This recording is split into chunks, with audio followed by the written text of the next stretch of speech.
Buenos días compañeros, compañeras. En el presente video les hablaré sobre el caso clínico número 2, Derek.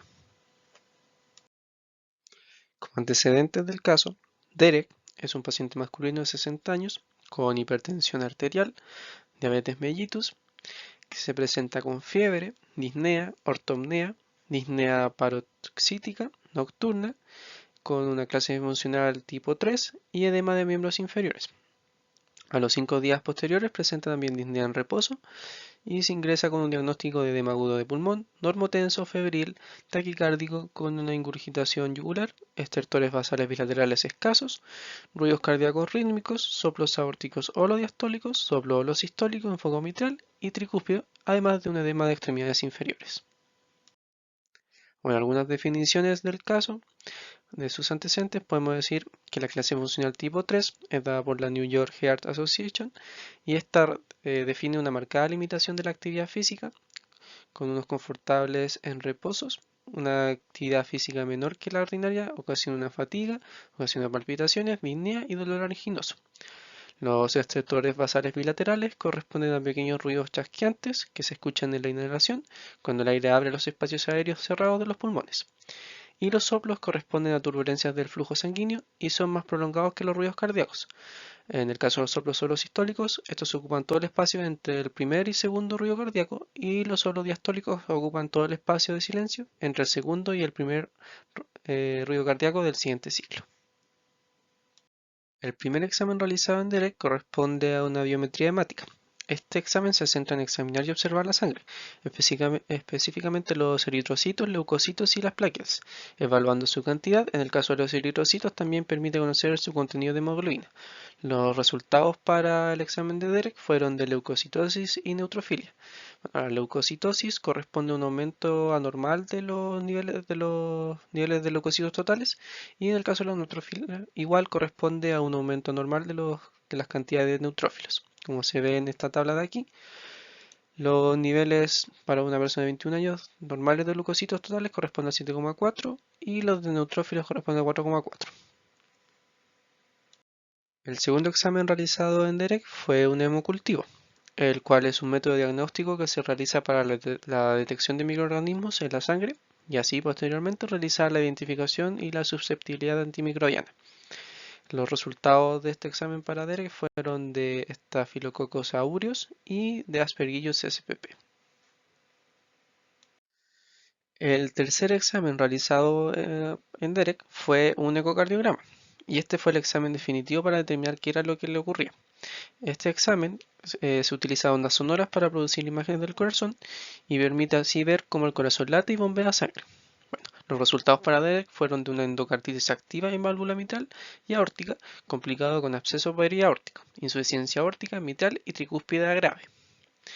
Por lo tanto, el diagnóstico dado para Derek fue de endocarditis infecciosa. Para conocer mejor la patología del caso, es necesario saber un poco de la fisiología del sistema cardiovascular. Bueno, primero necesitamos saber que el corazón está formado por dos bombas que se encargan de mover la sangre por el cuerpo. Cada bomba se compone de una aurícula y un ventrículo. La bomba izquierda se encarga de la circulación sistémica y la bomba derecha se encarga de la circulación pulmonar. El corazón también posee tres capas. El epicardio es la capa más externa del corazón. Esta que se ve en esta parte de aquí.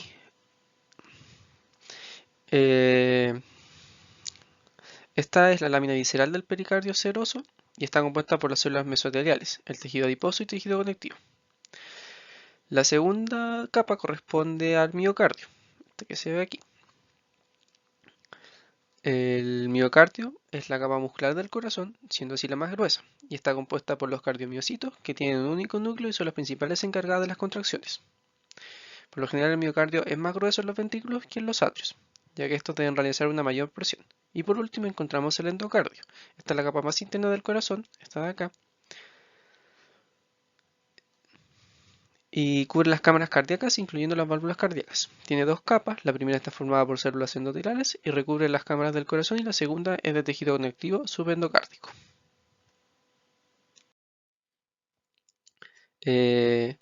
Luego tenemos las cavidades del corazón, en la cual encontramos 4 válvulas divididas en válvulas auriculoventriculares y válvulas semilunares. Las primeras, las auriculoventriculares, se encargan de impedir el flujo retrógrado de las aurículas a los ventrículos, y las válvulas semilunares impiden que haya flujo retrógrado de la arteria pulmonar a la arteria aorta de los ventrículos. En el caso de las válvulas auriculoventriculares encontramos la válvula mitral y la válvula tricúspide. Y en el caso de las válvulas semilunares encontramos la válvula pulmonar y la válvula aórtica. Continuando con la fisiología, les hablaré un poco de la circulación. Bueno, la circulación está formada por dos periodos, la sístole y la diástole. En la sístole el corazón expulsa la sangre y en la diástole se vuelve a llenar para continuar el ciclo. Estos periodos de bombeo hacen posible la circulación de la sangre, la cual es considerada circulación sistémica, cuando es sangre rica en oxígeno y viaja de los pulmones al corazón y del corazón al resto del cuerpo, y circulación pulmonar, cuando la sangre lleva dióxido de carbono y viaja del corazón hacia los pulmones para luego volver rica en oxígeno al corazón. La circulación sistémica posee un 84% del volumen de sangre del cuerpo, como se ve aquí, y el corazón posee un 7% del volumen de sangre, mientras que la circulación pulmonar posee un 9%. La circulación de la sangre en sí depende de 3 factores: el flujo sanguíneo, la presión sanguínea y la resistencia al flujo. Bueno, el flujo sanguíneo corresponde a la cantidad de sangre que atraviesa un punto de la circulación en un determinado periodo de tiempo. Por lo general se mide en mililitros por minuto, y el flujo sanguíneo global de un adulto corresponde a unos 5.000 mililitros por minuto. La presión sanguínea corresponde a la fuerza ejercida por la sangre contra una unidad de superficie de la pared del vaso y se mide en milímetros de mercurio. La presión ejercida en el corazón es en torno a unos 100 milímetros de mercurio. Cuando se habla de presión sistólica tiende a ser 120 milímetros de mercurio, y cuando es presión diastólica se corresponde a unos 80 milímetros de mercurio. Y por último tenemos la resistencia al flujo sanguíneo, el cual es el impedimento a que exista flujo sanguíneo en un vaso, y se mide a partir de los dos anteriores ya nombrados, que es el flujo y la diferencia de presión del vaso. Estas tres variables se relacionan entre sí para establecer que el flujo sanguíneo depende del gradiente de presión de un vaso y de los impedimentos que el flujo encuentra en el vaso o resistencia vascular, que se ve en esta imagen, siendo posible calcular estas relaciones con la que es llamada ley de Ohm. También podemos decir que mediante la auscultación cardíaca es posible escuchar los ruidos cardíacos. Estos son sonidos breves ocasionados por la apertura y el cierre de las válvulas en cada sístole y cada diástole. Primero encontramos el S1R1, el cual es un componente normal del ciclo cardíaco, junto al segundo ruido. El número 1, el ruido número 1, es sistólico. Se escucha justo después de la sístole y es causado por el cierre de la válvula mitral. El segundo ruido, S2, se escucha al comienzo de la diástole y es a causa del cierre de las válvulas aórticas o pulmonar, que en condiciones normales esto es el primero, que el cierre de la válvula aórtica es primero que el de la válvula pulmonar. El tercer ruido es posible escucharlo durante la fase de llenado pasivo del ventrículo, durante la diástole, e indica una disfunción ventricular grave en adultos. Y el cuarto ruido corresponde al aumento de llenado ventricular provocado por la contracción auricular en el fin de la diástole. Bueno, ahora pasando a la patología del caso, la cual es la endocarditis infecciosa, podemos decir que la endocarditis infecciosa es una infección microbiana de la superficie endocárdica afectando las cavidades y las válvulas cardíacas. Esta se puede clasificar en 3 tipos: la endocarditis bacteriana aguda, que ocurre de forma súbita; la endocarditis subaguda, que se manifiesta a lo largo de un periodo; y la endocarditis en prótesis valvulares, que se presenta en pacientes que hayan tenido un reemplazo valvular. La causa de la endocarditis infecciosa es principalmente por bacterias y hongos que ingresan a la sangre. Estos pueden ser Streptococcus viridans, que principalmente son en endocarditis subagudas. También los Streptococcus aéreos, que son en endocarditis agudas. Y junto a estos también pueden aparecer los Streptococcus pyogenes. En el caso de la endocarditis valvular también se presentan contamines por algunas especies de aspergillos, como es el caso de Derek. La endocarditis infecciosa tiende a manifestarse con mayor probabilidad en en función del aumento de la edad, resaltando tener una mayor predisposición en hombres que en mujeres, siendo 2 a 1. En sus factores de riesgo podemos encontrar el uso de drogas o sustancias ilegales, principalmente drogas intravenosas, ya que poseen un mayor compromiso del corazón, un sistema inmunológico debilitado, como puede ser por causa de VIH, diabetes, válvulas cardíacas protésicas, anomalías congénitas del corazón, lesiones en las válvulas a causa de fiebre reumática, degeneración de las válvulas cardíacas por envejecimiento, además de la presencia de alguna endocarditis previa. La fisiopatología de la endocarditis infecciosa. Aquí podemos decir que es necesario considerar 3 tipos de factores. El primero es el daño cardíaco, el segundo la fuente de la infección y el tercero la infección con sus propiedades específicas. La mayoría de las infecciones se insertan en algún tipo de lesión cardíaca. Cualquier tipo de lesión endotelial lleva a una acumulación de plaquetas y fibrina con formación de vegetaciones estériles.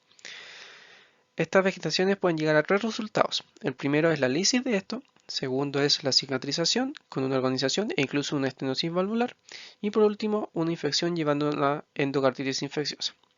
La fuente de la infección, en gran mayoría de los casos, es de forma espontánea, sin antecedentes claros de procedimientos dentales, quirúrgicos o gastrointestinales que los provoquen, pero aún así estos no los evitan, ya que un catéter endovenoso es una fuente frecuente de una infección. Por eso igual es importante el hecho de las drogas, ya que necesitan de una adherencia selectiva.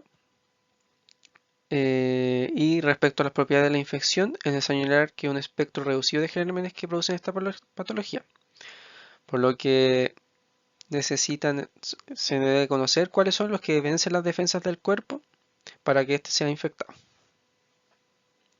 Los síntomas principales que se encuentran en la endocarditis suelen ser fiebres, frecuencias cardíacas altas, cansancio, lesiones valvulares y algunos otros síntomas que también se manifiestan en la insuficiencia cardíaca. El diagnóstico de la endocarditis infecciosa es principalmente basado en la sospecha clínica y obviamente en el aislamiento del germen, siendo aquí los exámenes principales el hemocultivo, el cual permite determinar el germen, y la ecocardiografía, ya que esta, si logra hallar vegetación, un absceso perianular o una desistencia de la sutura de una prótesis, quiere decir que hay una endocarditis infecciosa. También es útil una ecografía o el uso de tomografía computarizada o una tomografía por emisión de positrones si los resultados de la ecocardiografía no son concluyentes.